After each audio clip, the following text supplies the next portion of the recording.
Termul harusnya marah itu. Oleh Egy disamakan bosnya dengan Firaun. Bayangkan itu. Sejelek-jeleknya manusia, kata Nabi, yang punya dua wajah. Dia datang ke satu kaum dengan satu wajah. Dia datang ke kaum lain dengan wajah yang lain. Kesini umat, kesana Jokowi.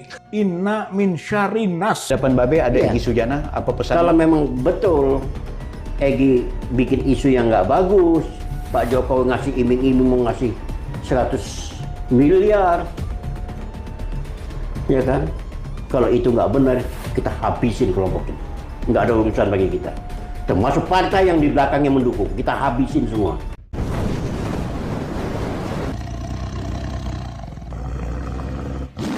Assalamualaikum warahmatullahi wabarakatuh. Om Swastiastu, Namo Buddhaya. Salam kebajikan sahabat-sahabat dimanapun juga berada. Egy Sujana benar-benar menjadi bulan-bulanan pasca kedatangannya di kediaman Pak Jokowi, sahabat. Dia menjadi sasaran tembak dari segala arah. Dan saya kira bukan saja serangan dari kubu relawan Jokowi, tapi justru dari sesama penggugat ijazah Jokowi sendiri. Salah satunya yang membuat kita kaget adalah Rizal Padilla, yang juga tersangka di kasus ijazah satu klaster dengan Egy Sujana dan Damai Hari Lubis. Karena dia beranggapan Egy Sujana dengan menyamakan dirinya dengan Nabi Musa dan Harun, sementara Jokowi diposisikan sebagai Firaun. Sehingga dia menegaskan bahwa apa yang dilakukan Egy Sujana ini adalah merupakan penistaan agama. Dan belum selesai sampai di situ, dari kubu relawan Jokowi juga baru-baru ini speak up ke publik, dan ancamannya sangat luar biasa. Dia mengatakan bahwa Egy Sujana kalau mencoba bermain licik, bermain-main dengan Pak Jokowi, dia berujar bahwa dia akan menghabisi Egy Sujana dan kelompoknya, termasuk partai yang membacking Egy Sujana. Nah, coba kita cek seperti apa cuplikan dari kedua pernyataan tersebut. Apa yang membedakan pertemuan Kang Rizal dan kawan-kawan TPUA 16 April 2025 dengan pertemuan Egy Sujana, Damai Lubis dengan Jokowi 8 Januari kemarin? Beda misi, ada pengajuan restoratif justice. Oh, jadi ada perencanaan ini. Ada keinginan selamat dari laporannya Jokowi. Awalnya pertemuan rahasia. Pertemuan rahasia dan pribadi, bukan TPUA. Pertemuan rahasia yang bocor. Pertemuan rahasia yang bocor. Bang Egy atau Egy Sujana di tepi jurang. Bang Egy menganalogikan apa yang dilakukan di Solo 8 Januari itu ibarat Nabi Musa menasehati Firaun. Jauh. Menghina agama itu. Karena memberi tafsir yang nggak pas. Misinya Nabi Musa membebaskan penindasan. Nggak ada damai yuk gitu, nggak ada di situ. Nggak ada negosiasi. Termul harusnya marah itu. Oleh Egy disamakan bosnya dengan Firaun. Bayangkan itu. Sejelek-jeleknya manusia, kata Nabi, yang punya dua wajah. Dia datang ke satu kaum dengan satu wajah. Dia datang ke kaum lain dengan wajah yang lain. Kesini umat, kesana Jokowi. Inna min syarinas. Sejelek-jelek manusia. Allah sudah membuka aib-aibnya ini. CCTV Allah gitu kan. Tidak akan rusak. Janganlah menjual ayat dengan harga murah. Mau miliar, mau triliun, murah itu. Karena kekayaan Allah besar. Egy ini pemain. Pemain apa, Be? Main orang politisi ulung lah saya anggaplah. Oke. Dia bisa ngacak-ngacak itu semua. Wow. Catat itu. Iya. Kita akan habisin dia. Oke. Dengan antek-anteknya. Oh, luar biasa. Nggak main-main. Kita relawan yang petarung bener. Iya kan? Betul. Kita habisin. Di hadapan Babe ada Iya. Egy Sujana, apa pesan? Kalau memang betul Egy bikin isu yang nggak bagus, Pak Jokowi ngasih iming-iming mau ngasih 100 miliar, ya kan? Kalau itu nggak benar, kita habisin kelompok itu. Nggak ada urusan bagi kita. Termasuk partai yang di belakangnya mendukung, kita habisin semua. Oke. Benar. Kalau kita perhatikan apa yang disampaikan oleh Rizal Padilla yang mengatakan bahwa Egy Sujana melakukan penistaan agama, sekali lagi itu sangat terkait dengan WA ya yang beredar bahwa dia ke Solo itu melambangkan dirinya sebagai Nabi Musa dan Nabi Harun. Dan Pak Jokowi sekali lagi diposisikan sebagai Firaun yang menurut Egy Sujana agenda ke sana itu untuk menasihati Firaun.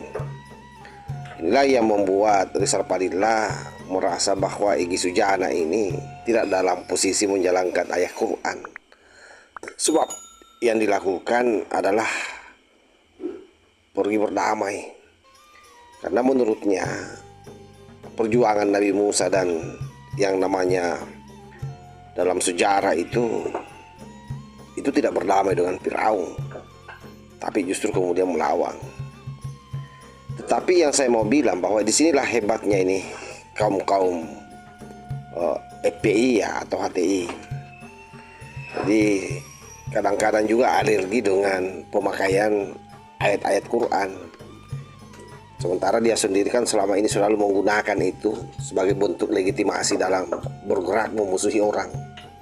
Jadi apa yang dipertontonkan oleh Rizal Padilla, apalagi Egy Sujana, saya kira sama saja. Dia berupaya sebenarnya memperlihatkan bahwa dia dan Egy Sujana sudah berbeda pandangan, sahabat.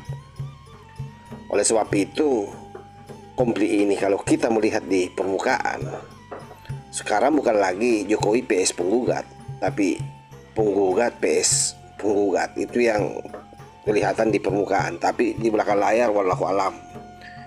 Karena sampai hari ini juga belum ada pernyataan resmi dari Egy Sujana, dan hal itu kemudian juga dikomentari oleh relawan Pak Jokowi di salah satu podcast yang saya ambil cuplikan videonya tadi itu di videonya Bambil Official ya. Bambil Offside.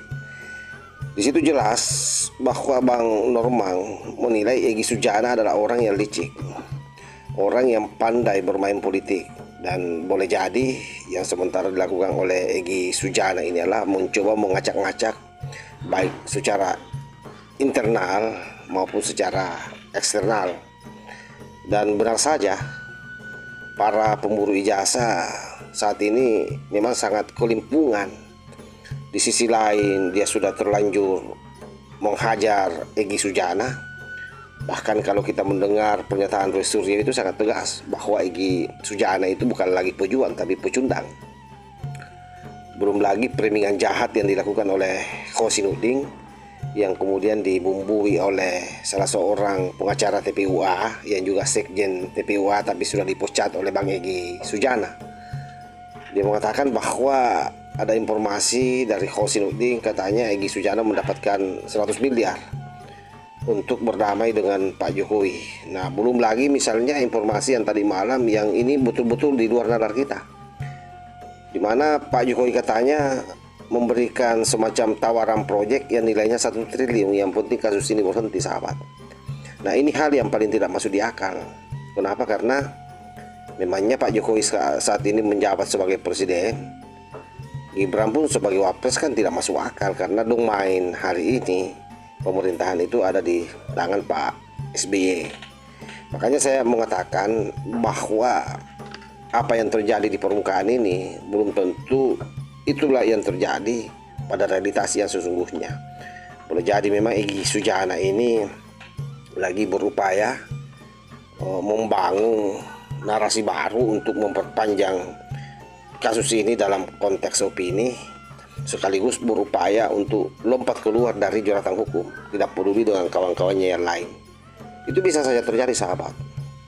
Karena itu sekali lagi saya mengatakan bahwa ketegasan Bang Norbang di dalam podcast bersama dengan Bambil Offside, saya kira itu juga layak untuk kita telaah ya, bahwa orang-orang yang ada di belakang Pak Jokowi juga memiliki perhitungan yang matang, dan saya yakin menyiapkan juga langkah-langkah yang konkret bagaimana mengantisipasi simpang siurnya informasi dan akal bulus daripada Egy Sujana bersama dengan Damai Hari Lubis terkait dengan kedatangannya di rumah Pak Jokowi.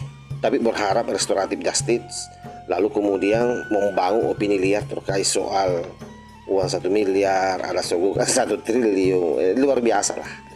Apa yang dilakukan oleh mereka cukup membuat memang baik di kubu internalnya sendiri para penggugat ini kocar kacir, dan saya kira termasuk orang yang paling emosi hari ini adalah barisan pendukung Pak Jokowi. Saya kira demikian sahabat. Wassalamualaikum warahmatullahi wabarakatuh.